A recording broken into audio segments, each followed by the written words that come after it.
Hello, this is Lisa, CEO of Sight for White, welcoming you to this week's Talking News on Saturday, the 19th of August 2023.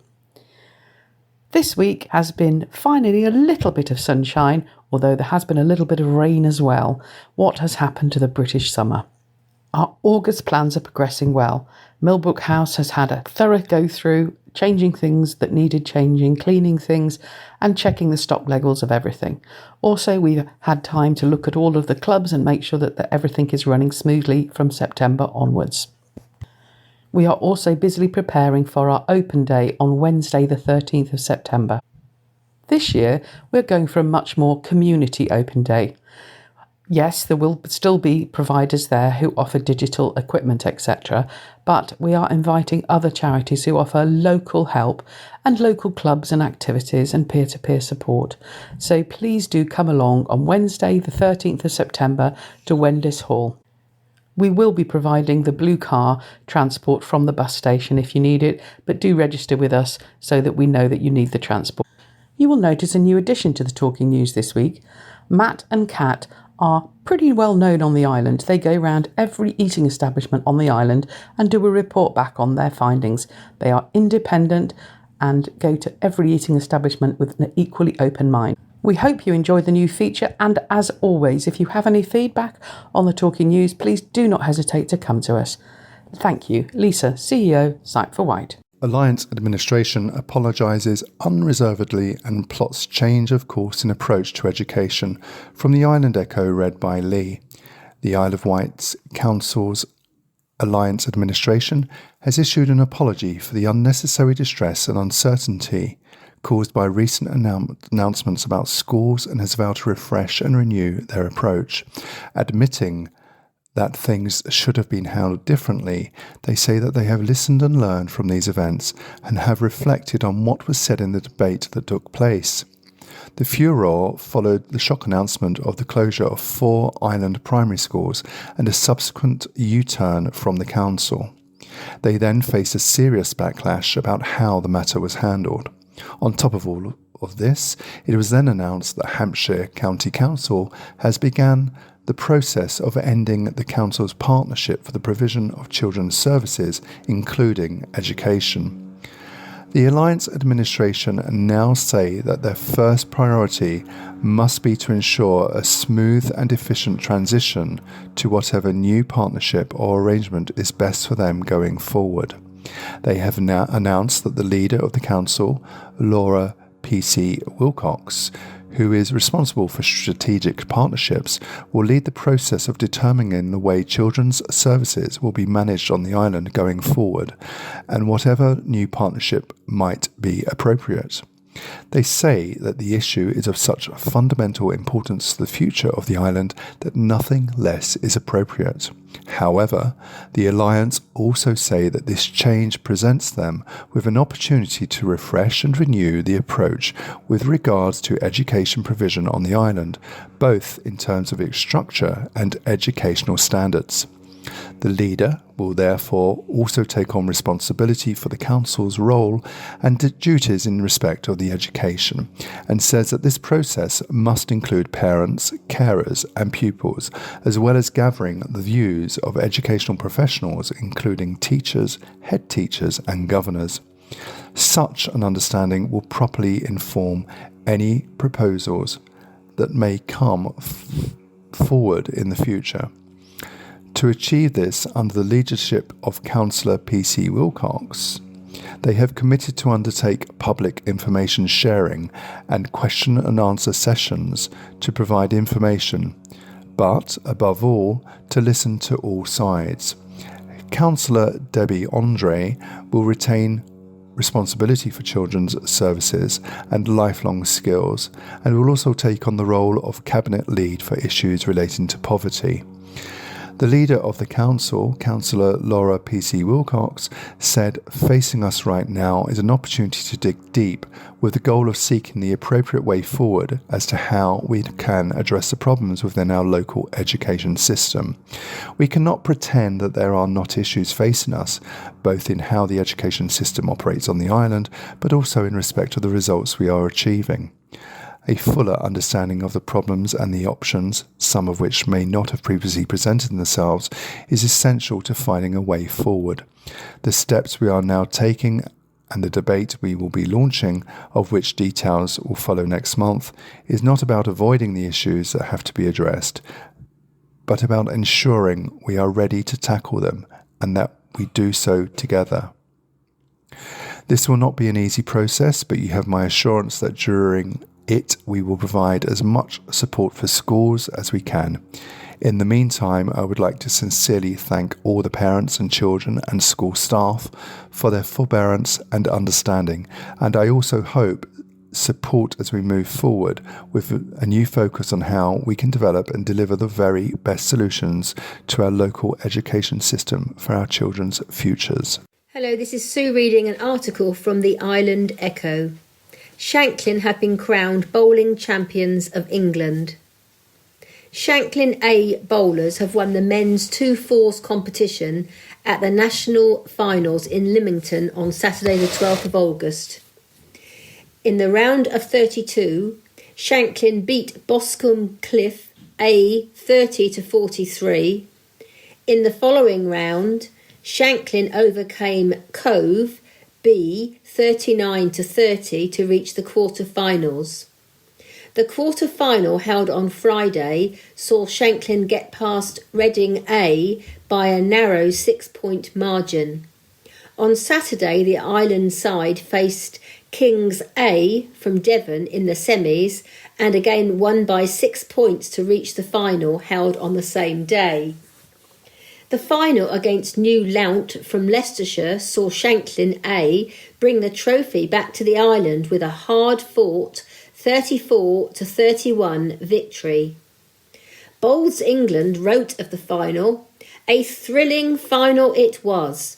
Those watching around Sea Green were entertained with great performances from both teams. A well fought out final, but there could only be one winner, which went the way of Shanklin A from the Isle of Wight, who just had a bit too much for a New Lout Leicestershire side who battled hard and put in a great effort." The successful Shanklin A team consisted of Phil Brooks, John Marsh, Ron Lelux, John Strain, Tony Lloyd, Darren Griffith, Travis Maller and Jack Berry, with Chris Lloyd as travelling reserve. This is Den reading an article from Isle of Wight Radio. Whitelink investigates microplastics on Isle of Wight beaches. Whitelink has joined the campaign to find out more about microplastics pollution on Isle of Wight beaches. The ferry company has signed up with Just One Ocean and the University of Portsmouth to take part in the big microplastics survey. This is a global citizen science project to gather information about how microplastics are affecting coasts, rivers and lakes, and everyone is welcome to join in. Across the world, it's estimated 8 million tonnes of plastic gets into our oceans every year. Tides and currents break down some of it into tiny particles known as microplastics. They can have a major impact on marine wildlife as they spread through ecosystems and get into the food chain. Staff from Whitelink have already joined marine scientists at the University of Portsmouth and children from one of its partner schools, Dover Park in Ryde, to examine an area next to Ryde Pier. No complicated equipment is needed to carry out microplastic surveys, only household sieves and buckets. More surveys are planned and the results will contribute to an international database. David Jones from Just One Ocean said, "Plastic pollution poses a significant threat to marine and coastal ecosystems and human health. We are grateful to Whitelink for carrying out microplastics surveys on Ryde Beach to add to our data. Anyone is welcome to take part in this citizen science initiative and contribute their results to the international database. Whitelink's flagship, Victoria of Wight, is England's first large ferry powered by hybrid energy, and the company is planning to introduce an all-electric ferry with zero carbon emissions. Details of how to get involved in the Big Microplastics Survey can be found online. Multi-million-pound Isle of Wight NHS Trust Investment Programme taking shape from the Isle of Wight radio read by Lee. Significant progress has been made across the Isle of Wight NHS Trust's multi-million-pound Investing in Our Future programme since work started earlier this year. The new Community and Mental Health Hub, previously the old HMV building in Newport High Street, looks unrecognisable. With a new roof, skylights and windows installed, the new hub is starting to take shape. New stud walls and ceilings mean the clinical rooms and staff offices are also coming to life. The cafe space and lift shafts are well underway. The hub is on track to open in spring 2024 and will bring a wealth of benefits, including joined-up services to improve continuity of care and improved accessibility to the local community. The ground and foundation work has now been completed for the intensive care unit extension at St Mary's Hospital, and the new steel structure to support the extension is in place. The major refurbishment and expansion of intensive care units will see the unit increase from 6 to 8 beds and the addition of a separate 6-bedded enhanced care unit to ensure that patients are cared for in the most clinically appropriate setting. The new emergency care floor, which is in its first phase of series of planned works, is also on plan to be delivered in spring 2024. The new extension is progressing well, with a weatherproof structure now in place and internal works progressing at a pace, with a new waiting room area and resus area. The extensive refurbishment and expansion of emergency services, co-locating existing emergency department, urgent treatment centre and short-stay facilities with the addition of a new frailty unit. A separate dedicated emergency entrance will improve access for patients. Chief Officer Joe Smith said, "We are pleased with the progress that has been made so far. Once completed, our community will benefit from some significant improvements to the quality of care that we provide. We are looking forward to opening the new acute ward and ICU later this year." The acute ward at St Mary's Hospital is expected to open in autumn 2023. Internal decor works are currently underway, and the ward will allow the fracture clinic to move to the North Hospital, making way for the expanded emergency floor and same-day emergency care, or SDEC, facilities. Ward staff have also been able to look at the new space that will accommodate the new 18-bed acute ward, and will see the reconfiguration of the acute beds across St Mary's Hospital. After completing a tour of the new space, ward sister Mandy Webb said, "It is incredible to see how much the space has been transformed so far. The rooms and space that we will have to care for patients are taking shape. We were able to get a real sense of the environment and can't wait to see the final results." More information about the Investing in Our Future programme and the benefits the funding will bring can be found on the dedicated website www.investfuture.iow.nhs.uk. Hello, this is an article from the Isle of Wight radio read by Sue. Mottiston Manor. Could the doors soon be open to the public? One of the Isle of Wight's most prestigious manor houses, once home to barons, sirs and MPs, could soon open its doors to the public for the first time. Mottiston Manor, near the south coast of the island, is already a popular attraction, with visitors flocking to see its gardens. But you cannot venture inside unless it's for special invitation-only events. The plans to open up the former houses have been put forward by the National Trust, which was gifted the manor and the estate in 1963 on the death of its former owner, John Seeley, II, Baron Mottiston and great-uncle to current MP Bob Seeley. In recent years, the Reading reception of Seeley descendants and theatre and operator director Sophie Hunter was held at the manor after her marriage to actor Benedict Cumberbatch. The manor was first mentioned in documents relating to the Domesday Book in 1086, but what we currently see today was built in 3 phases, starting in the 15th and 16th centuries under the Cheek family. The most radical work on the manor was carried out by John Seeley and his architectural partner Paul Paget in the mid-1900s, which still remain today. Seeley and Paget subdivided the manor into 3 separate dwellings, and until 2020, 2 of the 3 properties, Motterston Magna and Dower House, were leased as one. It is those 2 units the National Trust is looking to turn into exhibition and visitor space, while the 3rd, the old rectory, would remain in private residential use.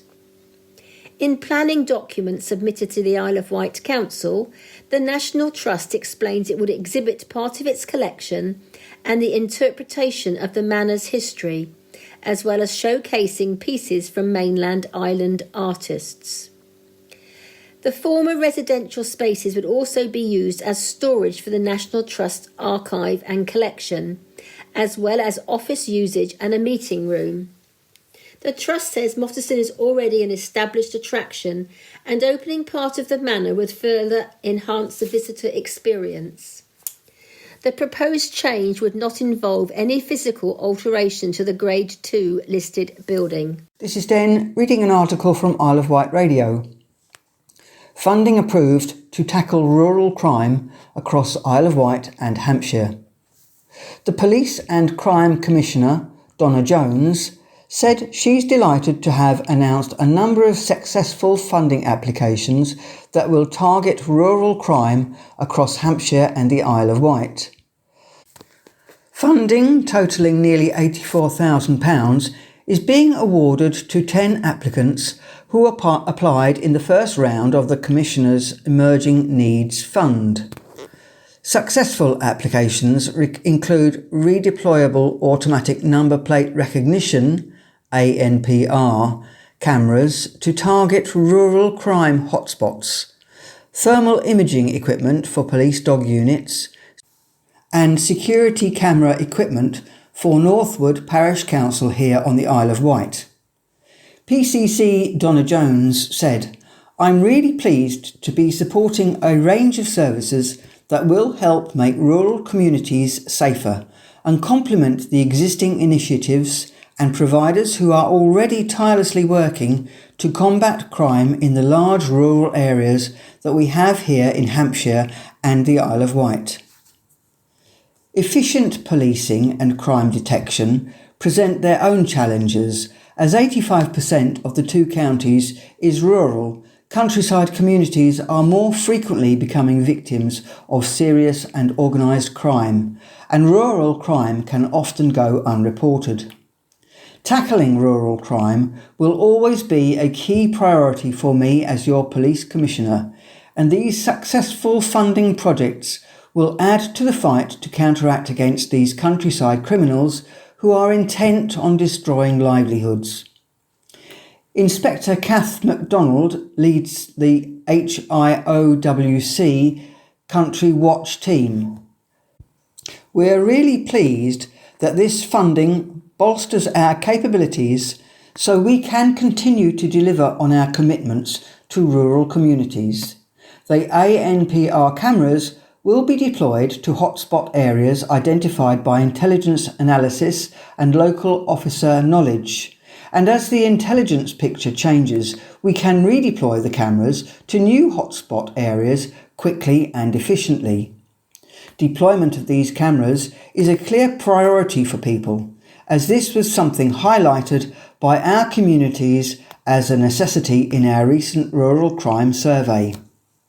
Rural crime is under the spotlight nationally, as new figures released just at the end of last month revealed that organised crime gangs are costing farmers £50 million a year.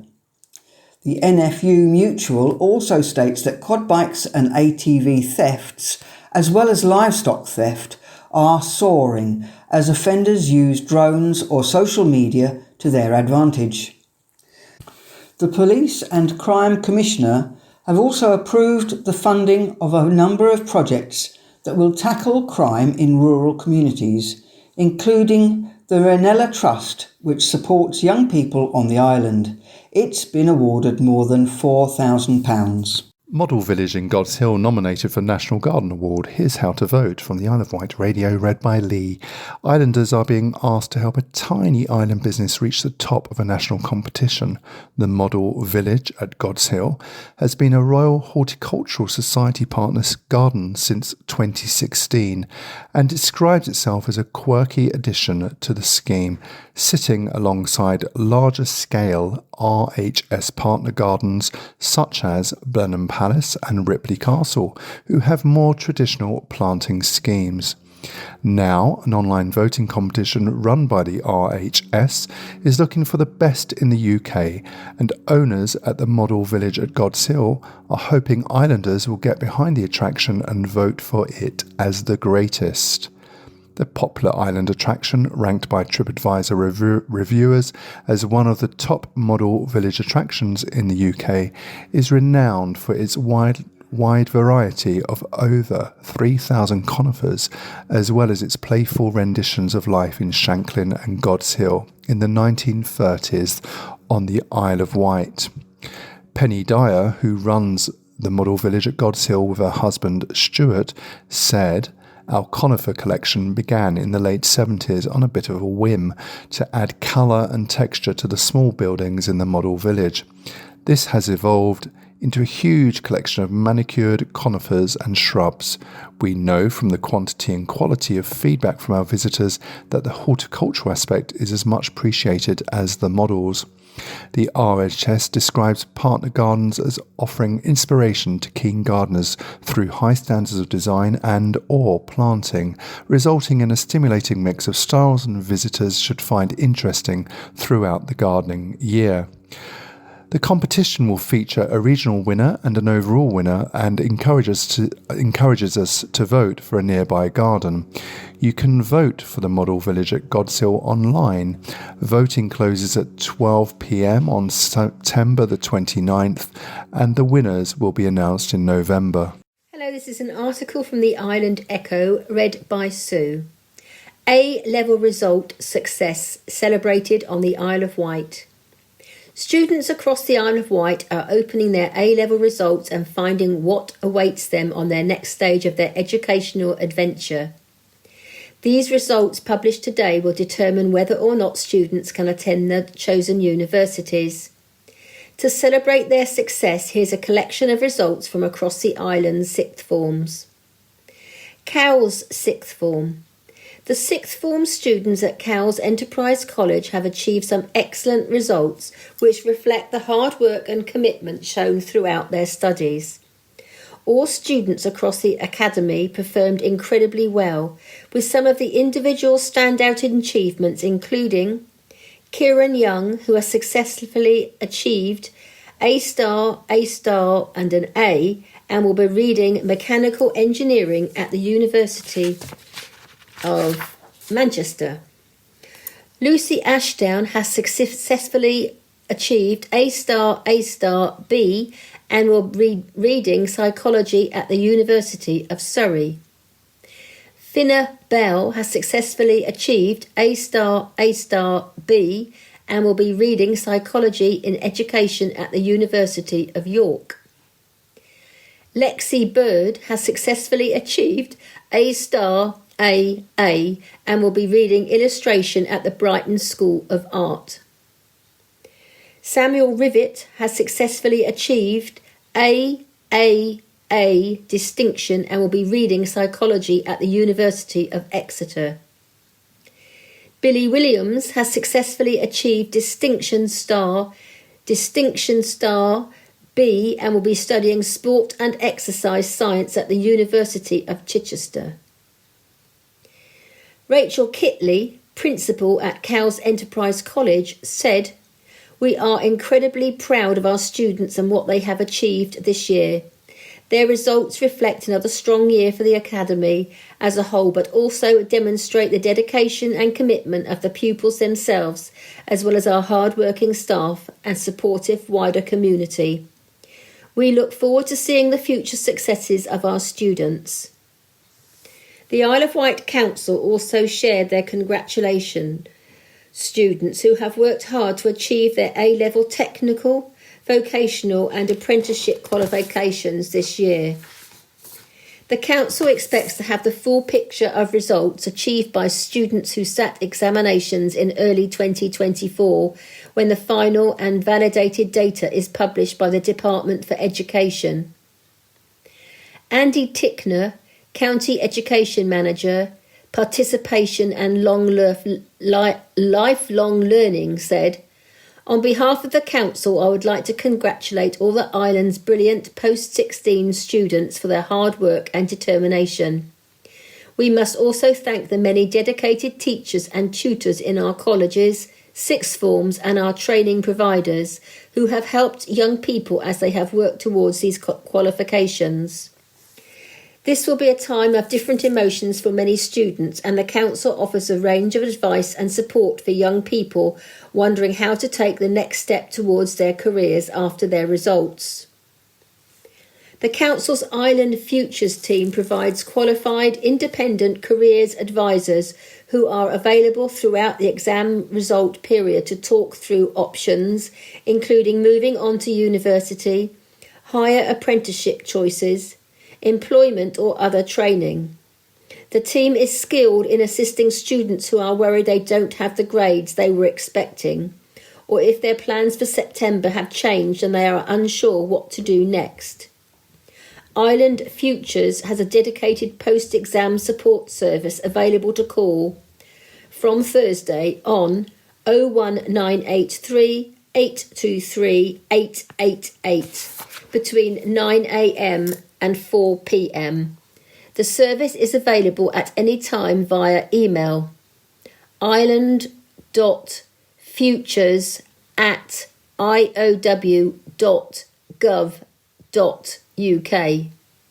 There is also an extensive range of careers information available online via the Council's Island Futures website www.iow.gov.uk/Island Futures.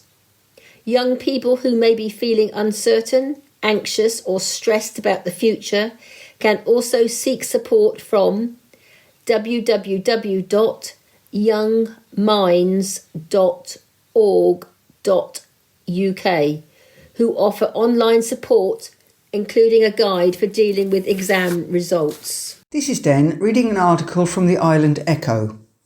Island family star in brand new Channel 5 show, The Cruise, fun-loving Brits at sea. The first episode of a new show on Channel 5 following 3 groups of holidaymakers on a week-long cruise, including a family from the Isle of Wight, has just aired.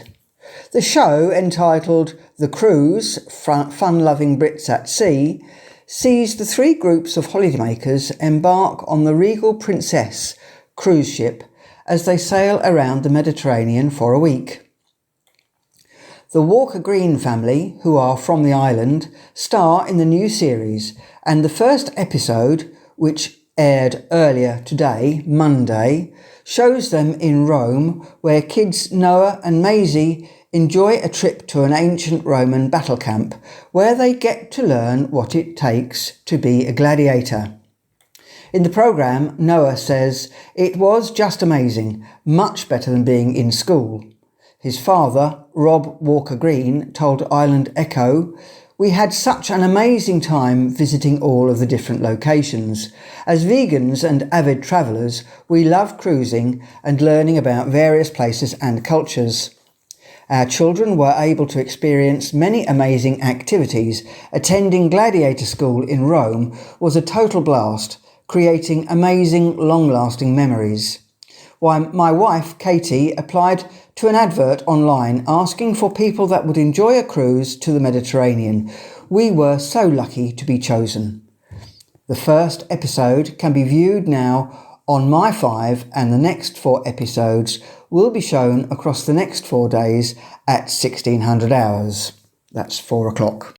Good morning, everyone. This is Madeline. And this is John. And before we start the second part of the Talking News, here is this week's Society News for the 21st of August. Although all our activities have now stopped for our August break, the office remains open Monday to Friday, 9 a.m. to 4 p.m, and staff are on hand to help with any inquiries you may have. If you are attending Newport Illuminated Carnival on Thursday evening, please cheer for our Sight for White entry. Our wonderful volunteers will be participating in the parade on our behalf, and we thank them all. Our wonderful volunteers are busy preparing for Wolverton Garden Show on September the 2nd and 3rd, but are still looking for new items for our tombola stall.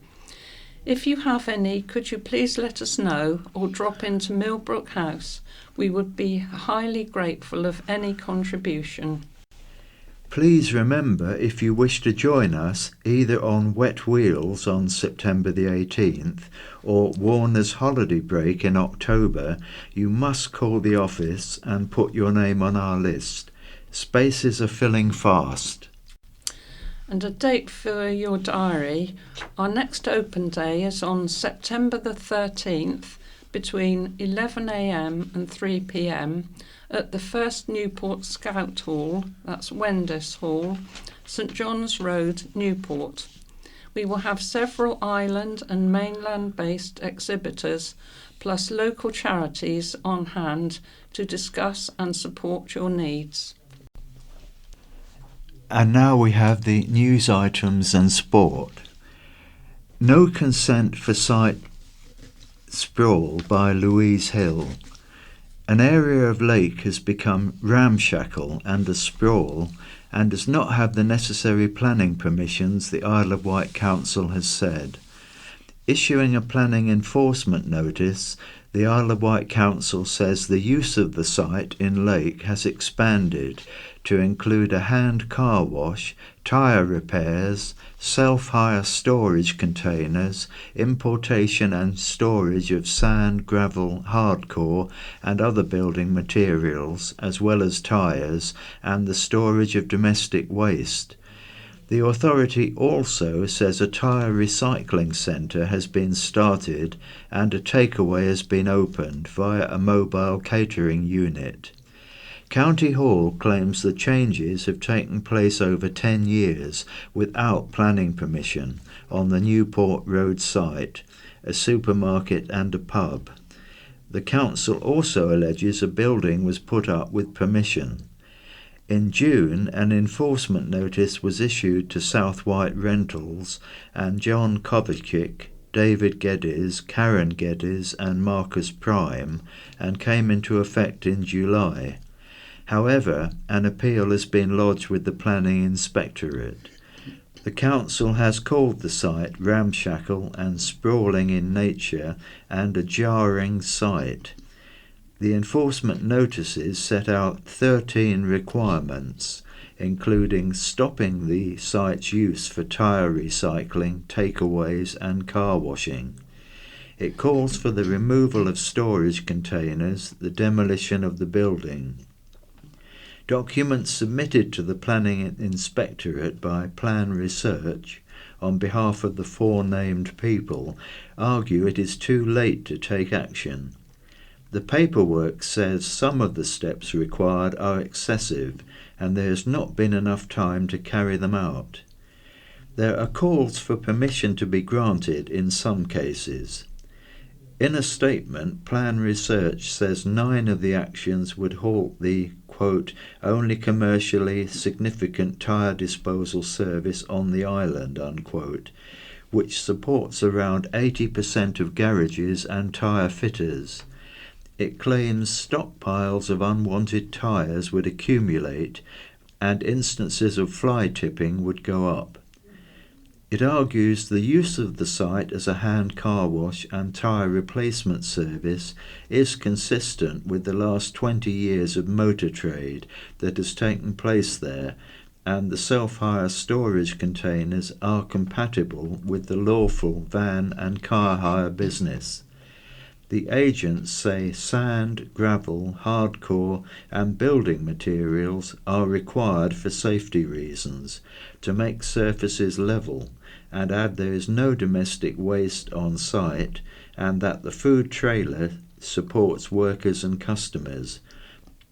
It is argued the wooden outbuilding has been on the site for more than 8.5 years, outside the 4-year time limit for enforcement action. Island Tale brought to life. Have you heard the real-life story of the woman who lived in a hut on stilts on Ventnor Beach for almost 40 years? Olivia Parks was an eccentric character who was eventually forcibly removed from her wooden home in her old age. Now, an immersive installation tells the story of her unusual life, living as a recluse in a dilapidated boat shed. The Olivia Parks exhibition was enjoyed by visitors to Ventnor Fringe and is going to be showcased at Key Arts in the Claydon Gallery from September the 9th to October the 7th. After that, you will find it at Ventnor Heritage Centre. Using animated micro-vignettes within a replica wooden model boathouse, it is accompanied by audio recordings of Ventnorians who remember her. Olivia's life raises many questions about how unconventional people are treated within society. The scene captures the details of her daily existence, intriguingly opening a window on the spirit of a woman who dared to live differently. Memories of Olivia, 1881 to 1962, were captured by locals who remember her, or people who recall family members talking about her. A black and white photo of her was used as inspiration for the project too. The project was brought to life by artists Teresa Grimaldi and Sarah Vardy, and the wider community via workshops held at the Better Days Cafe and St Catherine's School. Running alongside the exhibition was a zine, a small printed book that told the story of Olivia's life and the project. The project was funded by Arts Council England. Olivia lived in her dilapidated wooden boat shed on stilts at Myrtle Bay in Ventnor, a remote part of the shoreline battered by the elements. Although determined to live on her own terms, people considered her strange for living without running water, sanitation, or electricity, and isolated from society. She was known as the Old Lady of the Sea, or Britannia. She was often treated as an outcast and hounded by some of society. Children threw stones onto the hut from the cliff. At one point, she was imprisoned for a month for refusing to leave her unusual home during wartime. The hut became so uninhabitable, Olivia erected a tent inside to sleep in, away from the drafts that swept through the holes in the walls. She was eventually forcibly evicted by the council in 1958 and rehoused in the town centre. She died in 1962 and is buried in Ventnor Cemetery. Hospital's New Look Takes Shape by Lucy Morgan. An update has been released on extensive building work at 2 NHS sites, St Mary's Hospital and its new community and mental health hub in Newport. A new roof, skylights and windows have been installed at the new community and mental health hub, which used to be HMV in Newport High Street. New stud walls and ceilings mean clinical rooms and staff offices are also coming to life. The cafe space is also underway. Work on the hub so far is being described as significant by the NHS, which has confirmed it is on track to open in the spring. Meanwhile, at St Mary's Hospital, ground and foundation work has now been completed for an intensive care unit (ICU) extension. A new steel structure to support the extension is in place, and work inside is pressing ahead. The hospital's ICU expansion will see the unit increase from 6 to 8 beds. There will also be the addition of a separate 6-bed enhanced care unit. The new emergency care floor is also on plan to open in the spring, the NHS says. There will be a joint emergency department and urgent treatment centre, along with short-stay facilities and a new frailty unit. Chief Officer Joe Smythe said, quote, "We are pleased with the progress that has been made so far. Once completed, our community will benefit from significant improvements to the quality of care that we provide," unquote. The acute ward at St Mary's Hospital is expected to open this autumn. This will see the fracture clinic move to the North Hospital building to make way for the expanded emergency floor and also for the same-day emergency care facilities. Ward Sister Mandy Webb said, "It is incredible to see how much the space has been transformed so far. The rooms and space that we will have to care for patients are taking shape. We were able to get a real sense of the environment and can't wait to see the final results." Queens and knobbly knees. It was a special occasion on Shanklin seafront last Thursday as hundreds of islanders flocked to the annual regatta. And it was a particularly spectacular one this year, as organiser pushed the boat out for the 170th anniversary, making it one of the biggest to date. The event kick-started at 10 a.m. and with a packed-out programme of new and traditional regatta offerings. This included a lifeguard display, artist competition, magic show, tug-of-war and various races, to highlight a few. Once again, crowds gathered for the age-old tradition of crowning a regatta queen. Just a point separated first from second and second from third in a hotly contested affair, but it was 16-year-old Alicia Hilsum from Ryde who claimed the ultimate prize.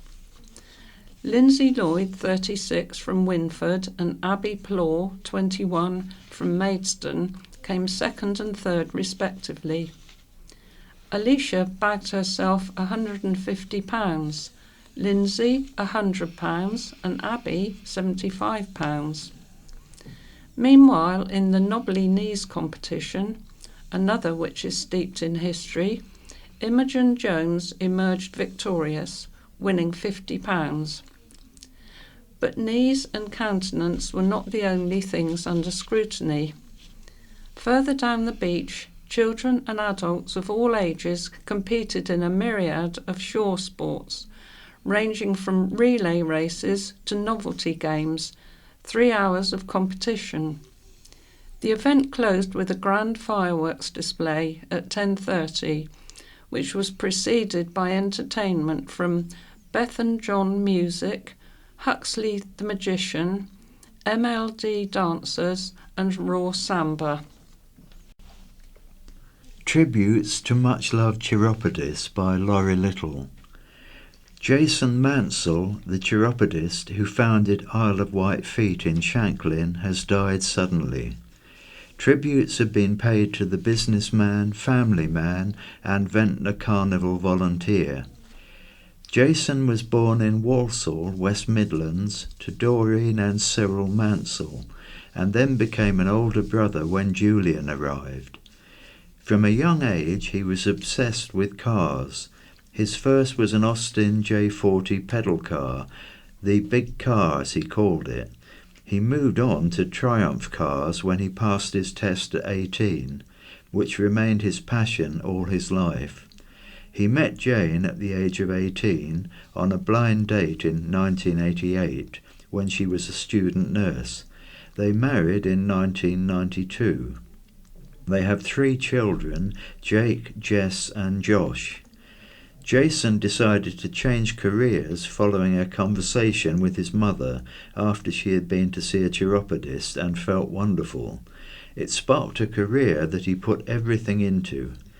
In 2002, the family moved to the Isle of Wight and bought their first house in Bonchurch. Later they moved to St Lawrence and spent 17 years in the village. During that time, Jason and Jane founded Isle of Wight Feet and set up the surgery and shoe shop in Shanklin. The shop was well known as the Croc Shop by many due to selling Crocs, a shoe Jason loved. Jason was well known island-wide as a chiropodist and gained many clients and friends along the way. He was a member of Shanklin and Sandown Golf Club, playing 3 times a week, and loved the camaraderie of his fellow golfers who became great friends. He was also a Mason with Yarborough Lodge and enjoyed meeting fellow Masons at events all over the island.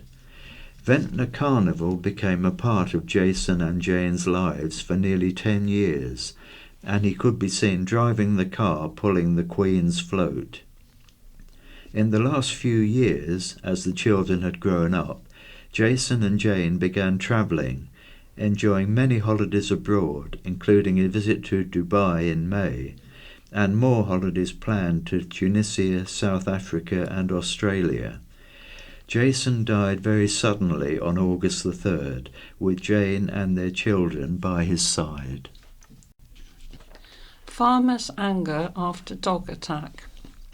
A farmer has shared his anger after one of his sheep was left with a serious injury following a horrendous dog attack last Wednesday. A Wensleydale ewe owned by West Wight alpacas and llamas was attacked by a large dog off Gasworks Lane near River Yar Boatyard. One of the team from West Wight alpacas and llamas based in Wellow went to check on the sheep and found the sheep shortly after it had happened, with the wounds still very fresh. Ewan from Carisbrook Vets was quickly called to the scene. Neil Payne, owner of West Wight alpacas and llamas, explained, "When we got there, there was a group of 7 with one looking incredibly stressed and another with all the injuries. She's alive, we've had the vet out, who flushed all the injuries out, and she's on antibiotics and pain meds. They're big, tough sheep, but they don't do very well with stress, so I was very pleased to see her alive the following morning." The farm has 300 grazing animals, including sheep and goats, and due to the attack, 4 staff took 2 hours to round the sheep up to bring them back to Wellow. Neil said, "Our site is only 24 acres, so some animals are kept on rented land elsewhere, and they are checked daily. I cannot risk having animals somewhere where they're going to be potentially attacked. Although it's all properly fenced, there's been a number of dog attacks in the area. It's horrendous. We have a bit of land at Gasworks Lane and literally 200 yards away up Hallett Chute, which I have llamas on, so I've had to go and move all of them because I can't take the chance. I'm a dog owner, I've got 5, and I love my dogs, but this sort of thing is dreadful." He asked that dogs are kept on leads near livestock, and if you've got a dog with a history of worrying, then keep it in a muzzle. He added, "Once a dog has a taste for blood, things are likely to escalate, and it could be a child next. Words cannot express quite how angry I am." Lions Make Big Final Roar by Laurie Little. A club of volunteers which has served the community for 48 years has folded after membership dwindled. But Ventnor Lions Club has gone out on a high, dishing out its remaining funds to a long list of Isle of Wight good causes. Club President Phil Holland explained that at its peak, membership exceeded 30. It organised the popular Crab Fair and raised over 250,000 for good causes over the years. However, more recently, membership has declined to just 4, and 2 of those members have mobility problems. This and the loss of its venue, the impact of COVID, and the difficulties in finding new members has led to the difficult decision to fold. On a brighter note, the proceeds from the sale of its store has enabled the club to make significant donations. The club chose causes that encompass health and education, including all ages, and to help community projects in its hometown of Ventnor. A new bladder scanner costing nearly £7,000 was purchased for St Mary's Hospital, which also received a donation of £1,000 for equipment for its stroke unit. A further £2,000 was awarded to the palliative home care team at Mountbatten Hospice. Other donations were £1,300 towards a new outdoor play area for Godsill Primary School and £1,000 to help set up a new charity shop for Sight for Wight. Receiving £1,000 each were Wessex Cancer Trust, Ability Dogs for Young People, St Catherine's School in Ventnor, Hampshire and Isle of Wight Air Ambulance, Alzheimer's Cafe, Isle of Wight Parkinson's Support Group, Daisy Chains, Bewley House Children's Respite Centre and Isle of Wight Prostate Cancer Support Group. Ventnor Community Food Bank, Baby Box and Community Pantry received £500 each, as did the Isle of Wight Donkey Sanctuary. Raw Samba has been awarded £1,000 to purchase musical equipment to encourage new members with learning difficulties to play an instrument. A £500 award has been agreed for Ventnor Wellbeing Cafe, and a further £500 to assist Ventnor Town Council install another defibrillator. Ventnor Heritage Museum has agreed to display the history of Ventnor Lions Club and will receive an award of £500. Retro hits at Jack Up Party. Crowds did the conga and the locomotion at a popular event at the weekend. Jack Up Summer Party was held at Retro Staycations in Ryde on Saturday and Sunday. Overhead was a mixture of grey clouds and blue skies, but luckily the rain held off, and the amount of fluorescent clothing in the field cheered up the dullest moments of cloud cover. Revellers danced in front of the stage, a converted silver airstream, and a constant flow of giant bubbles added a summery element. Headline acts were the fantastically polished Scarred for Life and Oasis tribute Noasis, who played all the big hits. Also on the bill were tributes to Whitney Houston, Robbie Williams, Madness, Duran Duran, Tom Jones, Elton John and Kylie, all pumping out the hits fans know and love. Also getting the crowd up on their feet were the popular Black Lace, Agadoo and Superman being among the hits that saw the best moves. The Zoots played an 80s set and the amazing 80s versus 90s show. Bin Switch Sticky Solution by Oliver Dyer. Islanders who haven't put plastic stickers on their waste bins to cover the Amy logo will have it done for them, the Isle of Wight Council has said. In April, the local authority revealed it was handing out the stickers as part of its transition away from Amy, the former waste service provider. The provider had changed corporate ownership from Amey to a different company under Ferrovial. The council said it had 6 months to remove the logo from its sites, vehicles and bins. It chose the plastic sticker option instead of disposing of current bins to reduce waste, it said. 4 months on, the council has said the waste provider is teaming up with a local company, which will travel across the island this month to apply plastic stickers to the remaining bins. Isle of Wight Council's Strategic Manager for Environment and Waste, Natasha Dix, said, "I'd like to thank residents for helping our waste service provider by applying their bin stickers. Our waste provider is now in the final phase of sticker delivery, so don't be alarmed if you see somebody applying stickers to your bin." I would also like to thank the collection crews who have been busy delivering and applying stickers at the same time as collecting all our waste and recycling. The council said islanders should make sure their bins are at their usual collection point by 7 a.m. on their day of collection. If they are on the assisted collection service, use a communal bin store, a trade waste customer, or on the garden waste service. They do not need to do anything, the council said. Reusable sacks will be replaced with council branded ones by the end of the year, or when the sacks need replacing. Until then, residents can continue to use the ones they have. As part of the final phase of the Amey debrand, collection trucks and crew uniform will see the logo replaced by a simple Isle of Wight Waste Services logo.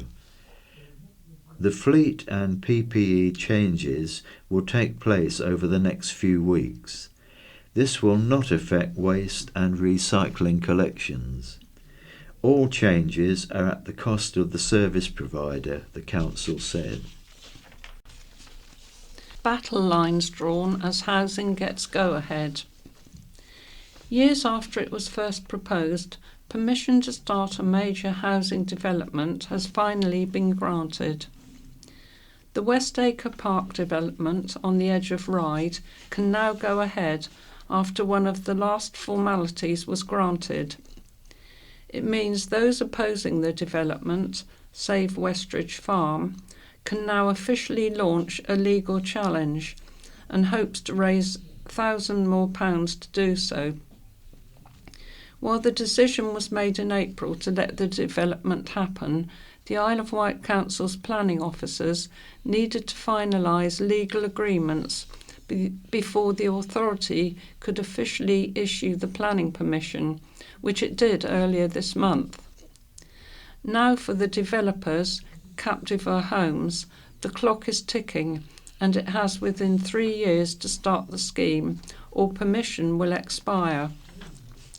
Before spades can get in the ground, there are final conditions and details that would need to be approved by the council, including construction access, public footpaths and mitigation and enhancement plans, as well as the development phases. Overall, there are 32 conditions Captiva Homes must comply with throughout the course of the development to ensure it is delivered in a way the council approves. Permission was first granted for the scheme in 2021, but an issue raised by Natural England about a protected habitat for curlews saw the matter back before the council's planning committee earlier this year, where it is again approved. Save Westridge Farm confirmed on its website it was still seeking a judicial review, as it believes the council made errors in the planning process, and says it could not allow the authority to get away with a huge miscarriage of justice. The group has had to wait for planning permission to be officially issued before it can request a judicial review, and has had lawyers preparing a case to be raised at the High Court. Now consent has been granted, the campaigners need to achieve a fundraising goal to launch the review. It says it needs to add another £14,000 to its cash fund in 31 days to take the review forward, having already raised more than £25,000 since it was started in September 2021. Up in Arms at Cafe Alcohol by Louise Hill. A beachside cafe has been met by a wall of opposition over its plans to start selling alcohol. The Lazy Wave Cafe on Shanklin Esplanade asked the Isle of Wight Council for permission to have a licence, which would allow it to serve alcoholic drinks from 10 a.m. to 9 p.m. 7 days a week. 12 neighbours have objected to the application, as they say it will cause an increase in noise disturbance and the potential for antisocial behaviour. The Isle of Wight Council's licensing subcommittee will meet today, August the 18th, to determine whether the alcohol licence is something the Lazy Wave Cafe should hold. One resident said the cafe was at the quiet end of Shanklin Esplanade, but if the licence was agreed, it was bound to increase noise and general nuisance levels. Another said the additional opening hours would be intolerable and unacceptable, and they did not wish to have their idyllic retirement home interrupted by unnecessary change and disturbances. Responding to the objections, the applicant Ray Rawlins told council officers it was disappointing. Some may feel that way, but understood concerns and was always mindful of potential disturbance to residents. She said they would not be a bar or pub solely selling alcohol, but are looking to sell drinks to people on a nice day. 90% of the time, Mrs. Rawlins said, the cafe would not be open until 9 p.m, as it relies heavily on the weather, and only asked to stay open late to cover good summer evenings or events.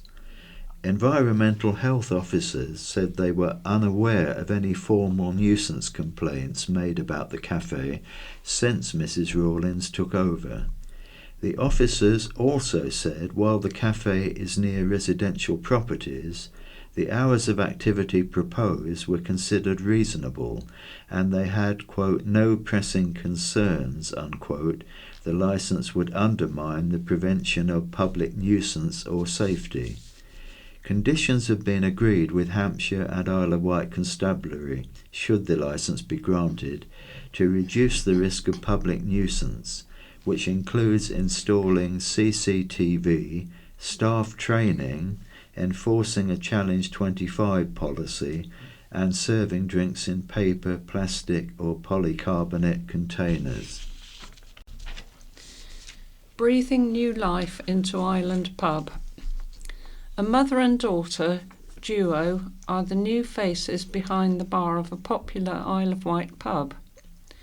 Nicola Price has taken over the Sportsman's Rest in Porchfield alongside her daughter Tanya Price. After spending months getting it ready, including a battle to have electricity restored to the building, the pair have now officially opened the doors.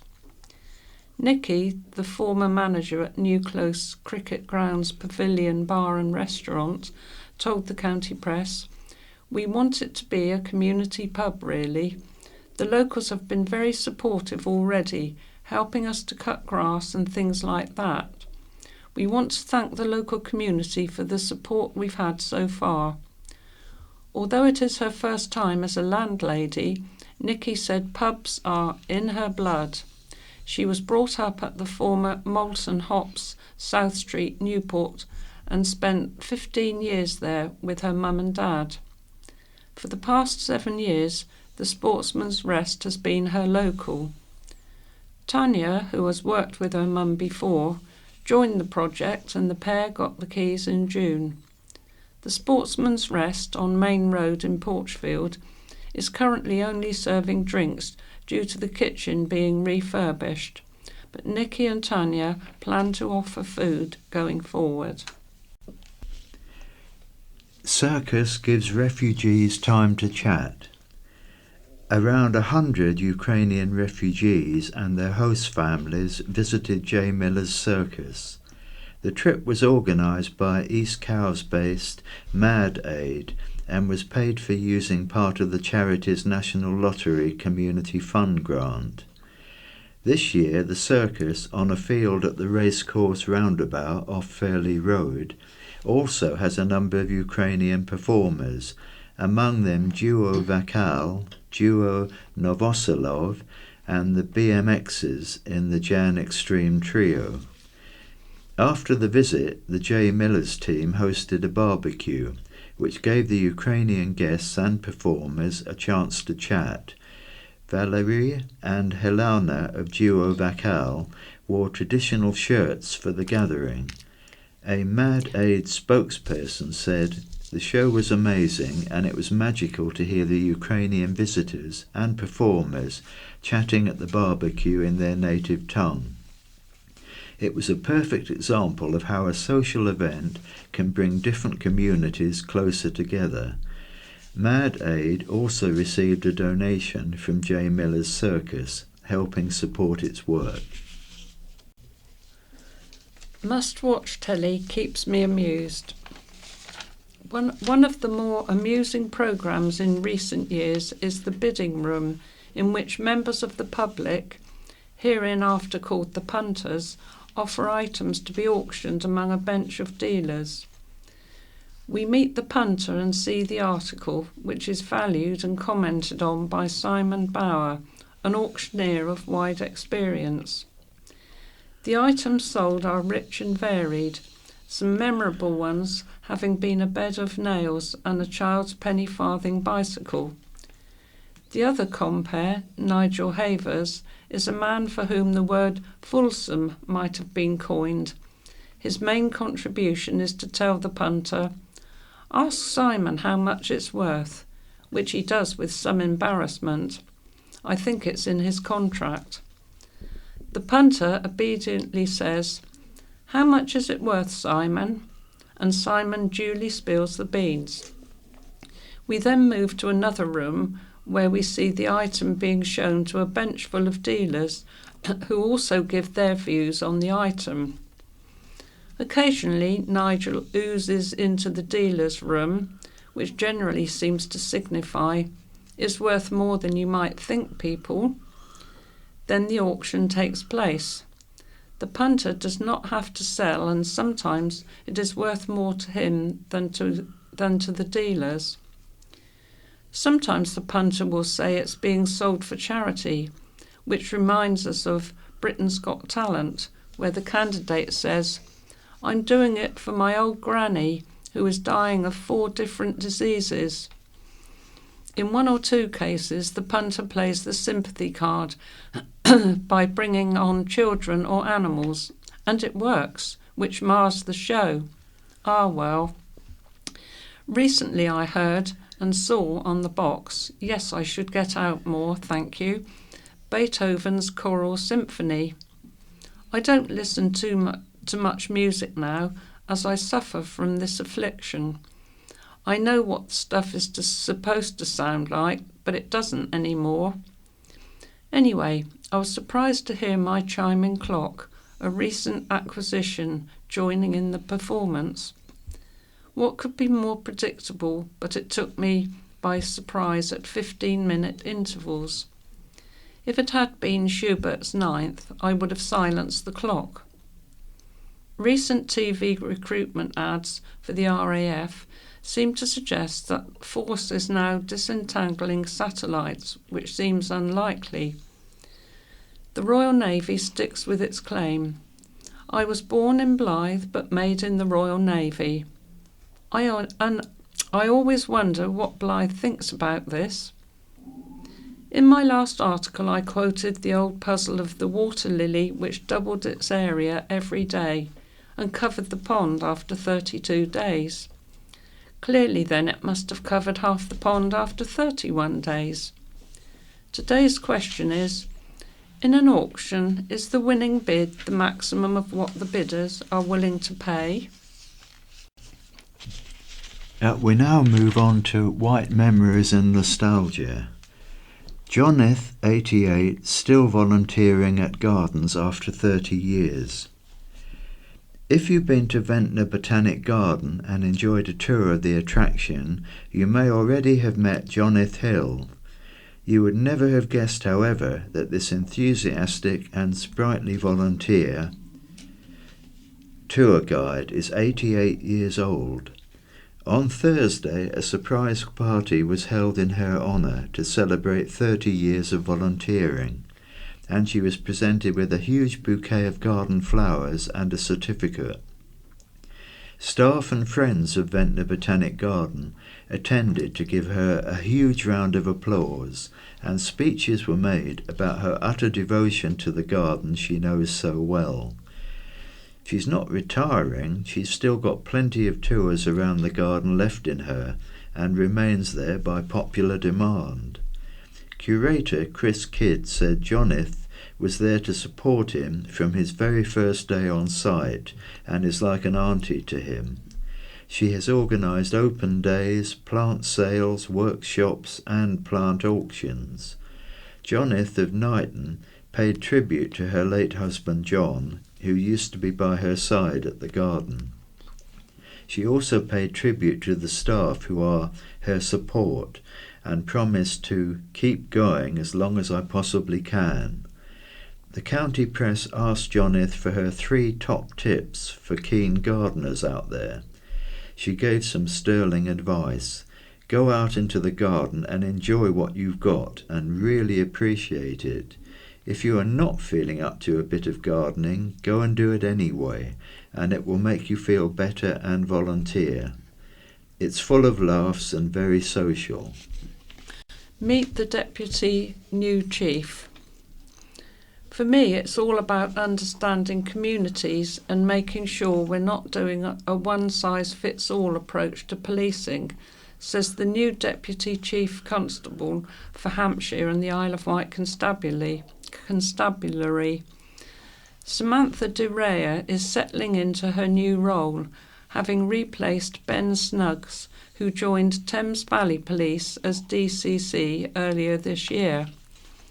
Speaking to the county press, she promised to look at the force's estate on the island, which could include reopening police stations here.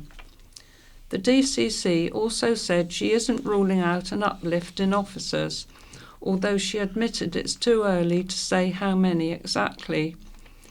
Having previously served in roles for Devon and Cornwall Police and most recently Dorset Police, working in a rural coastal force is very familiar to DCC De Rea. I'm making my way along the coast, she joked. I think I bring a considerable amount of experience.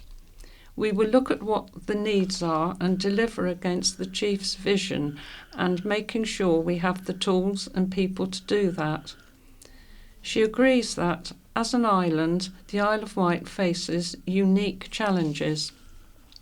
Her main priorities include tackling violent crime, antisocial behaviour and behaviour of road users.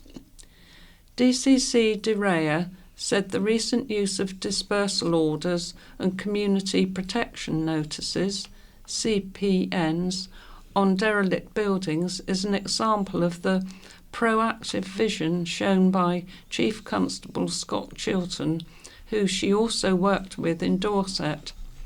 She said, dispersal orders aren't new, but residents are probably feeling the relentless pursuit part of how we're focused on policing. You're probably feeling an uplift in proactivity, which is very much Chief Scott Chilton's priorities. As the Chief Operating Officer, I'll be leading and pushing through how we deliver policing. I think you'll definitely see even more proactivity as we move through the years and months. As part of that approach, she said she is always thinking about how the force can engage better, which includes looking at opening front offices across the county. DCC De Rea visited the island on Wednesday, August the 16th. What's on? Isle of Wight Pride to return to ride in style. One of the biggest parades on the local calendar, Isle of Wight Pride, is set to return in style in Ryde this weekend. The 3-day event has been pencilled in to start today, Friday, at Eastern Gardens. Isle of Wight Pride was postponed from July 15th due to a poor weather forecast, and the wind and rain has barely ceased ever since. This weekend, the festivities get underway with the Pride launch party, which will feature Cherry Liquor and Dawn the Drag Queen, plus DJ host Boom Party Live between 5 p.m. and 9 p.m. today. A variety of food and drink will be available, including the newly launched Isle of Wight Pride cocktail. Tomorrow, Saturday, the Pride Parade will start at 12 p.m. from Ryde School, heading down West Street, Lynn Street, Union Street and along the Esplanade, until it reaches the Pride Community Village in Eastern Gardens. Entertainment on the main stage will feature a variety of acts, including Utmost Elton, MDNA Madonna Tribute, Quivers, the Divalicious 90s Show, star of The Voice UK Amrik Channa, and concluding with a DJ set from Woody Cook, which gets underway at 9 p.m. Pride Community Village will be open all day until 10 p.m. and on Sunday from 12 p.m. until 7 p.m. It will include bars, food stalls, business and charity stalls, and the all-new Selfie Island featuring the Pride Unicorns. Isle of Wight Pride Plus on the Sunday will start at 12 p.m. in Eastern Gardens, with all-day entertainment hosted by island drag sensation Quivers, and also featuring performances from local theatrical groups, Kylie and Dolly Parton tributes, the Gaieties Revival Show, the Promise to Love Ceremony and Starstruck, the Ultimate Years and Years Tribute. Many island businesses and organisations have supported this year's event. Isle of Wight Pride 2023 is free and open to all championing the importance of equality and diversity by highlighting advances made for the LGBTQIA+ community, as well as raising awareness of the prejudice and danger many still face, say organisers. Isle of Wight Pride is open for all who share our vision for a world in which people can be their authentic selves with no fear of censure, judgment, inequality or abuse, proving that love wins. Island Steam Fair to return. The Isle of Wight Steam Railway will host the 48th Annual Island Steam Fair next weekend. Over the August bank holiday weekend, from Friday, August the 25th until Monday, August the 28th, expect an extravaganza of entertainment. There will be a traditional fairground and, of course, the fascinating steam traction engines. Plus, there will be plenty of vintage transport on show and the chance to ride in a carriage pulled by a restored heritage steam locomotive. A stage will host live music performances. In the main arena, entertainment will include the Kipperidge Gundogs and the BMX Le Grand Stunt Display team. This year, a stroll through picturesque Haven Street may mean you encounter pop-up performances too. Visitors can also enjoy the interactive Train Story Museum, carriage and wagon workshops, railway shop and artefacts museum. Across the weekend there will be shows by Haven Falconry and examples of military vehicles and more. The cafe will also be open and real ale will be sold in the barn. For tickets, visit Isle of Wight Steam Railway co.uk/event/Island Steam Fair. The world's last seagoing paddle steamer to return by Zach Saunders. Ryde Pier will welcome back the world's last seagoing paddle steamer when the Waverley visits the island next month. Waverley will make 3 calls to the historic pier during the month to embark and disembark passengers for excursions to the Solent forts, the Needles and around the island. The Clyde steamer was launched in 1946 to serve the communities of Loch Goilhead and Arrachar in the Scottish Highlands. In 1974, after a lifetime of service, she was sold by Caledonian McBrain to the Paddle Steamer Preservation Society for £1, starting a second career as a much-loved tourist attraction. Since then, she has carried more than 6 million passengers from over 60 ports around the UK. Waverley first visited the south coast in 1978 and last called at Ryde almost 10 years ago. Paddle steamers were once a familiar sight at Ryde Pier, as Southern Railway's fleet carried many thousands of holidaymakers to and from the island. Keith Greenfield, White Link Chief Executive, said, "It will be wonderful to see her once more at Ryde Pier on the year we completed work on our pedestrian walkway from the pierhead to the esplanade." Will Miles, Visit Isle of Wight Managing Director, added, "To see the iconic and much-loved PS Waverley, the last seagoing paddle steamer in the world, stop once again at England's oldest surviving pier will be an incredible sight."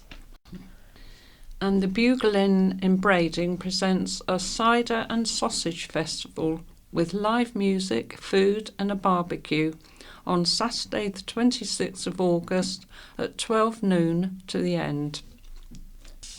And we now come to letters. White Link came up trumps from Sarah Jane Kitching, Borthwood. I would just like to pass on my thanks to White Link, the often pilloried ferry company, because they really went above and beyond to help me recently. When I was telephoned to tell me that my mother had suddenly died, I drove straight to Fishbourne and explained the situation at the check-in. They were incredibly kind, permitting me to show my pass and book in on the spot to get on the next ferry. I would like to express my thanks to White Link for coming up trumps when I really needed it. And from Maureen Mears in Shanklin, "I'm completely gutted and have decided not to make any more. On Wednesday the 12th of July, I put a topper on the postbox near Shanklin train station. Sometime during the following week, some selfish person stole it. This was the 5th topper I have made and the first one to go missing. I know how much pleasure people get from seeing these and have received loads of good comments about them. This particular topper took about 8 weeks to make and cost quite a bit of money, but it's always been worth the effort for the joy they give. However, I feel completely gutted and have decided not to make any more, so sorry folks." Christmas in the summer holidays, from Janet Hooper of Shalfleet. I cannot believe that Christmas decorations are appearing in shops already. We have barely had a summer and are still in August and enjoying the few sunny days that appear. How astonishing then to walk into a store and find shelves packed with Christmas decorations and other tat relating to a season that is still months off. What is going on? Can we not be allowed to enjoy what is left of the summer and autumn before we are bombarded with row upon row of tinsel and snowmen? By the time Christmas is here, it feels like the season has stretched out for months.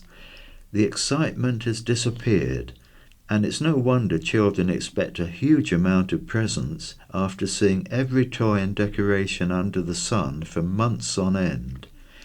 It is much too early to display these items. Perhaps the company gets them at a cheaper price now, but couldn't they keep them in stock, at least until December arrives? Going to France is far cheaper, from Christine Butler in Leeds. I was very interested to read the letters you published regarding the cost of Isle of Wight ferries.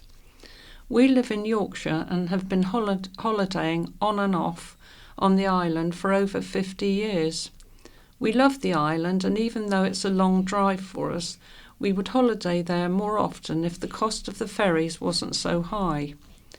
The Isle of Wight is a beautiful place with a wonderful climate. We've always had great weather when we visited. I'm certain that in the present climate, more people, particularly families, would holiday on the island if the ferry prices were not so extortionate. In comparison, we have visited France several times over the past 15 years, and I have to say our 5-hour crossing from Portsmouth to Caen cost far less than the 40-minute crossing to the island, approximately half the price, including our car. Surely something can be done to reduce these costs? And that's all we have time for, so it's goodbye from Madeline. And it's goodbye from John. The BBC In Touch programme follows. There is no scaffolding news this week. BBC Sounds. Music, radio, podcasts. Good evening. Tonight, how what started as in-stadium, tailor-made commentary on football matches for visually impaired fans is now going global, available worldwide and for the first time at the Women's World Cup, giving you an alternative way of following the all-conquering Lionesses. 25 metres out from the edge of the box. She plays it short for Russo. Russo, the ball breaks to Russo. Chance for White shot, and she's driven in! It's a goal for England! Driven in by Russo. A beautiful little pass from Stanway. Russo evaded her marker and a right-footed shot driven low. Well, you can follow the team tomorrow as they take on the Matildas of Australia in the second round of the semi-finals. But first, from Lionesses to Jaws, but not the famous man-eating shark, but the bit of software whose initials, JAWS, stand for Job Access with Speech. It's a programme which does exactly what it says. It enables large numbers of blind and partially sighted people to read what's on their computer screens using synthetic speech, making a far wider range of employment accessible. So imagine the reaction when people saw an advert for the job of a customer support officer at the RNIB, of all places, with this warning. This position requires using multiple systems that are unfortunately not compatible with JAWS screen reader. This is the same RNIB, which a little further down the same advert describes itself as the organisation which is leading the creation of a world where there are no barriers for people with sight loss, and one of their key aims being the creation of a fully accessible society. Well, unsurprisingly, this advert drew an instant and indignant reaction from a number of people who read it, many of them, no doubt, using their JAWS screen readers to do so. Some of that reaction came directly to us. When I first saw the job advert, my first feeling was shock, because this is an organisation who are for blind and partially sighted people, and if they can be so open in a job advert about inaccessibility, then what is there to stop other organisations doing the same? Many of the reactions have appeared as comments on Facebook, of which these are just a sample. If the systems are not compatible with JAWS, then it should be made adaptable. After all, it doesn't seem very inclusive for the people the charity is supposed to represent. When advertising for a web accessibility consultant a couple of years ago, the description stated that the job needed someone who could use a computer without assistive technology. The RNIB's employment rate of blind people is shocking. RNIB aside, there is one particularly important issue here: tech companies being allowed to create products which are not accessible in the first place, and the complicity of businesses who fail to use their procurement power by continuing to purchase such systems and products. Most businesses, whatever their disability credentials, will tend to purchase the most effective and most affordable products in the marketplace. It's a failure of law and regulation. If there is indeed a legal duty to make products and services accessible, then it's not working. Those comments from Mandy Robinson, Claire Randall and Gary Denton. When this feeling was brought to the attention of the RNIB on Twitter, the advert was quickly amended. The relevant part now reads, "This position requires multiple systems that are currently not 100% compatible with JAWS screen reader. However, we intend to switch to more accessible systems in 2024. For experienced JAWS users, it is possible to use the current systems with some workarounds, for example, JAWS scripts." Well, better late than never, or has some real permanent damage been done? Well, I'm joined by David Newbold, who's Director of Services at the RNIB, and Matt Johnson, an experienced tech user and a data protection and privacy lawyer. And Matt is someone who's already talked on this programme about the problems of big companies producing inaccessible software. David first. We know errors happen, but this does seem to have been a particularly unfortunate one. I mean, an advert for an RNIB job, which might seem to imply there wasn't really much point in visually impaired JAWS users, and there are a lot of them, even applying. How could that have happened?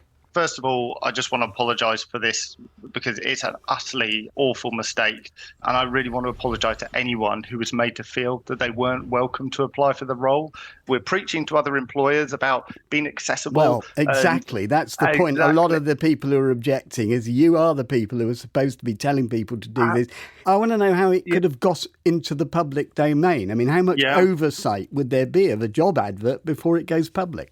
Absolutely. So 2 failures happened here, Peter. One, there was an individual who just lacked the understanding that there's always a workaround. But then there was a failure in HR to put the proper checks in place. And I can't tell you how seriously we're taking this to make sure that this just never happens again, because we've let people down and we've let ourselves down.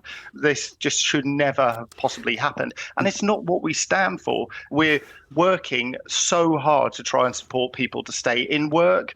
Last year, we supported about 1,000 people to stay in work, often with cases where employers were like, you can't access that software anymore. Every day we're going into employers saying, no, there's scripting, there's other adjustments that are possible. So the fact that this happened and we dropped the ball is so disappointing. And I really do want to say we really do welcome applications from JAWS users for this role. OK, a mistake was made and you've acknowledged it, but shouldn't you be concentrating on putting more pressure on companies you work with to produce software which is compatible with software like JAWS, which so many blind people use? I mean, it's probably the most used piece of software. Yeah, absolutely. So when we're procuring new systems, we have really strict requirements around accessibility because we want to be the best employer we possibly can be for blind and partially sighted people. So we make sure all new systems are super accessible. But we do have a few legacy systems which may be 10 years old. They are a very, very small number and they're a dying breed. And we're replacing them as quickly as we possibly can. But in terms of any system we now purchase and have done for a number of years, they have to meet really strict accessibility requirements. So in this case, there is a legacy system which is over a decade old. But the irony in this case is there are other JAWS users using the system that the recruiting manager clearly wasn't aware of because as I said, there are always workarounds. You know, we're a very different organisation to where we were a few years ago. Well, we'll come to that. I want to bring in Matt Johnson. What was your reaction to the advert? The first one was sort of abject horror in that obviously there are a couple of industry leading packages, sadly, that are still inaccessible, but there are many that do work very, very well. And the question is, well, how did the RNIB procure something that wasn't accessible? I mean, it was no less the RNIB 10 years ago, if it's truly legacy. Or the RNIB is big enough to pressure software suppliers to make things accessible. But the other side of my reaction, though, was a sort of this is a Tuesday, because I think what the general impression was from a lot of people I spoke to and a lot of people who saw the advert who commented was, Well, actually, this is pretty much business as usual for the RNIB. Quite frankly, they don't have a particularly good reputation at actually employing blind people. What actually happened here is someone just said the quiet part out loud. Well, let's deal with that, David. A lot of the people who reacted strongly, as Matt says, to the initial advert also connected it with what they saw as an unwillingness by the RNIB to commit totally to employing more blind people themselves. After all, the availability of sophisticated technology should make that increasingly easy to do. We're up to just under 20% of our paid staff and just under 60% of our volunteers are blind or partially sighted. That's a record high for RNIB, and it is rising. You're mentioning obviously that 60% of your volunteer base is blind, whereas 20% of your employed staff are blind. And it feels to me thereby that you're much more happy to allow people to volunteer for you than to actually pay them. OK, David? Okay, yeah. So first of all, just thinking about our paid staff, as I said, we've increased from between 12 and 13%. Over the last couple of years, we've introduced things like a paid work placement program, which has often been a springboard for people who've got a gap on their CV, either into RNIB or elsewhere. We've got apprenticeship schemes. We've got internship programs we run with the sector, but also we've got a dedicated staff network to look at how we can be a better employer and new disability policies.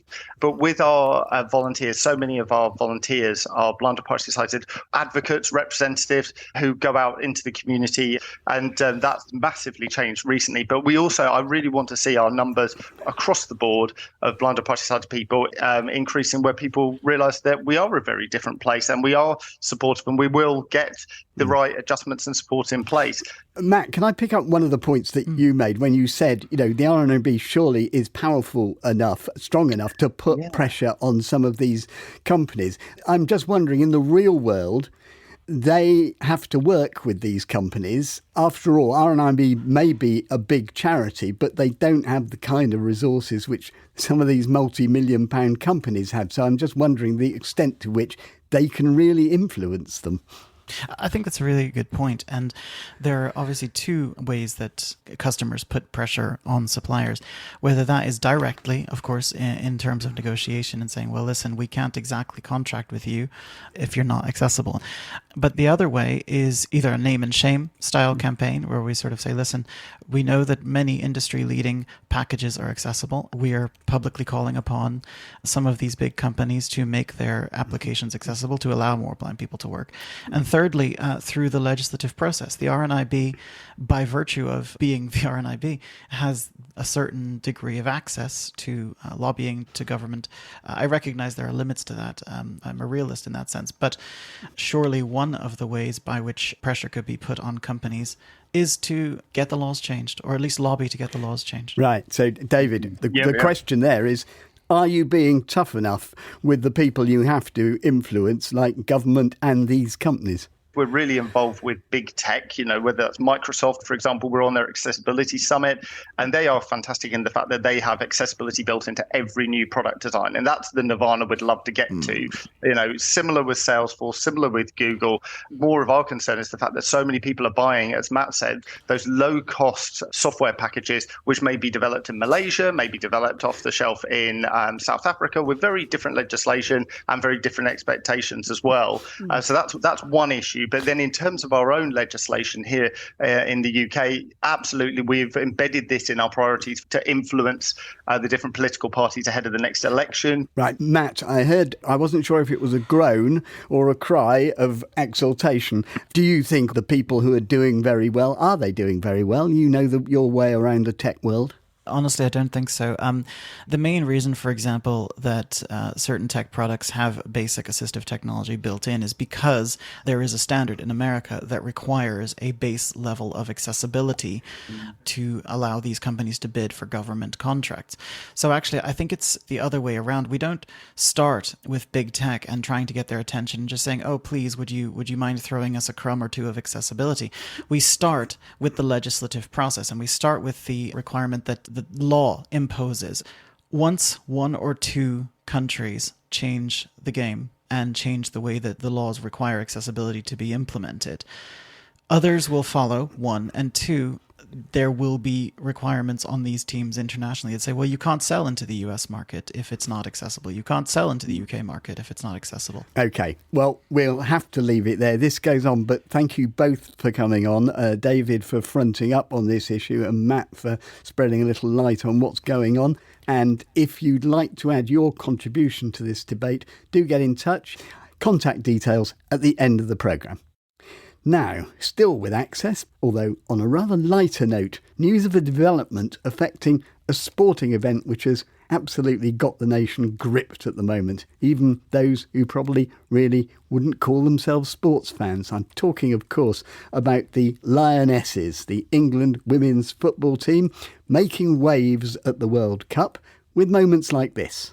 Russo's in behind the last defender. She's coming up to the byline here. Russo, she's going to get a right-footed cross in. She's gotten past the last defender, but the last defender has just reached out. It was Daniela Arias, and she's caught the ball and brought it out for a corner kick. It's going to be another corner kick to England.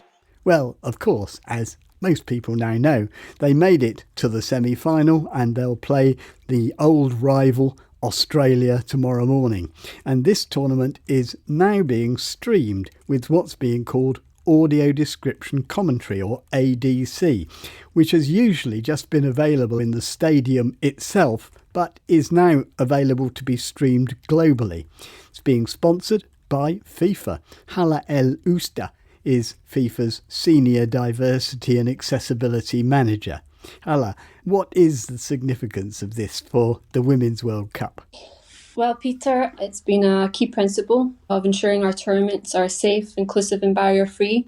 So over the years, as technology has advanced and accessibility topics have also evolved, this feature in terms of audio descriptive commentary has allowed us to enable that vision in terms of to bring the game to all, but not just within the stadiums, but now as a feature within people's homes around the world. Historically, it's been done with equipment at the stadium, with receivers and headphones, whereas now with this new technology, it's able to be streamed on people's phones, so they can use their own devices, their own headphones. It's more hygienic, especially after COVID as well. One thing I must ask you, I mean, what does it offer that a standard commentary on BBC Sport or Talk Sport, what does it offer that they can't?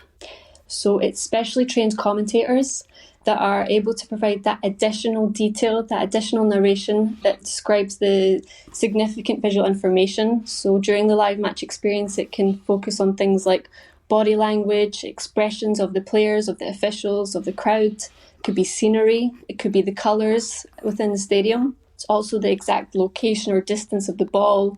Did the player use the inside or outside of their foot to score the goal? Did they drop their shoulder? How did they celebrate afterwards? So it really gives you that holistic picture.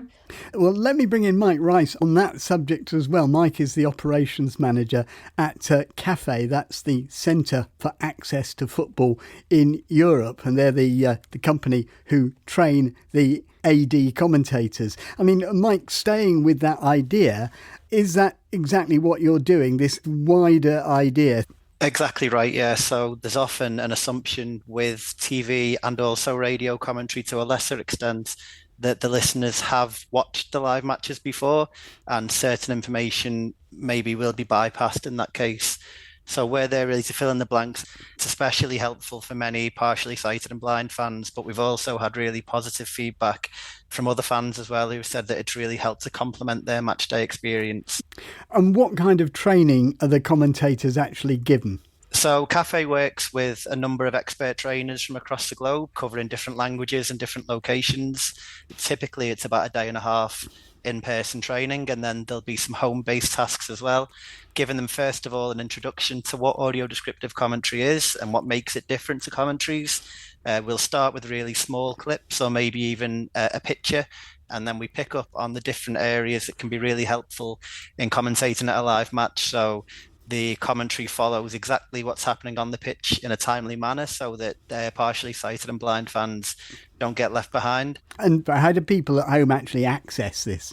Through the FIFA Interpreting app. The app's available on the Apple App Store and also the Google Play Store. There's just an access code to include in there. And then you can tune into the matches live, then listening to the live commentary alongside any of the matches taking place during the Women's World Cup. And Hala, are there any other plans? Are you expanding this at all after the Women's World Cup?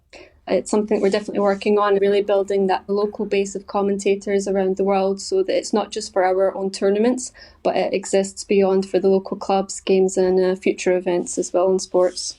Well, Hala El Ouster from FIFA and Mike Rice from CAFE, thank you both very much indeed. And we'll put details of that access code for the FIFA interpreting app on our website. And of course, we'll all be rooting for the Lionesses tomorrow, except for a few resident Aussies who may not be. That's it for today. If you want to respond to anything you've heard in the programme, email in touch at bbc.co.uk, leave a voice message on 0161 836 1338, or go to our website bbc.co.uk/in touch. From me, Peter White, producer Beth Hemmings, and studio managers Sue Stone Street and Amy Brennan, goodbye. Matt and Kat's Isle of Wight Eating Out Guide. Independent reviews of places to eat out on the Isle of Wight. Since 2005, the island's best-known food reviewers have scrutinised local dining. From street food and pub grub to the grandest hotel restaurants, they always have an opinion. Crazy's Ride. If Kat was going to curate a menu, it would be full of seafood, cream, garlic and fresh vegetables. So the bill of fare at Crazy's was right between her eyes. Or should that be lips? The specials board alone was weighted with promises of lobster, marinades and tempting sauces. Our starter of pan-fried scallops, served in a trio of shells, was as gorgeous as it was delicious. The scallops melted in the mouth. The seafood nestled with cherry tomatoes, heat drawing out the sweetness in the fruit, and the whole lot bobbing in a lobster bisque-style jus, which we slurped down from the scallop shells curled in our palms. The meat-free alternative was stuffed mushroom. The sour note of goat's cheese was the perfect companion to the earthy tone of the mushroom. An array of roasted vegetables spilled out of the cap and salad ingredients paraded alongside. It was a hearty yet refreshing start to the meal. Continuing the mushroom theme was risotto real, studded with courgettes, spring onions and spinach, plus meaty, fleshy wild mushrooms. A mild and creamy creation. The salmon en croûte was an exceedingly generous portion, and that was before we'd loaded our plate with the frankly illegally good roasted new potatoes, awash with the most delicious salted garlic butter. The parcel itself was packed with salmon fillet and creamy dill sauce, and, if that wasn't an embarrassment of richness, there was a king prawn languishing on top, waiting to be disrobed of its shell. It truly was a fabulous dish. Lemon cheesecake was elaborately decorated with physalis fruit, tiny viola flowers, fresh strawberry, and the young tips of fresh mint sprinkled with icing sugar, plus a snifter of limoncello to help the cheesecake on its journey to our appreciative stomachs. The cheesecake itself was standard fare, yet elevated by the adornments and a sparky summer fruit coulis. The meal was an utter delight, from the succulent scallops to the loaded salmon pastry. The buttered potatoes deserve a special mention. The word foodgasm may have been breathlessly uttered as one was savoured on its journey from fork to face. With its unapologetically rich and flavoursome food, charming service, and those potatoes, Crazy's is a sensible place to dine. You'd be mad not to. Matt and Kat's bill. Scallops, £11.95. Stuffed mushroom, £7.95. Risotto real, £16.95. Salmon en croûte, £22.95. Cheesecake, £6.75. Total, £66.55. Our verdict, score, 4 stars. Very good indeed, well worth seeking out. Crazy's, 49 High Street Ride, PO33 2RE. Phone number 01983 562 670. Website craziesIOW.co.uk. Read the full review of this and other venues on our website www.mattandcat.co.uk.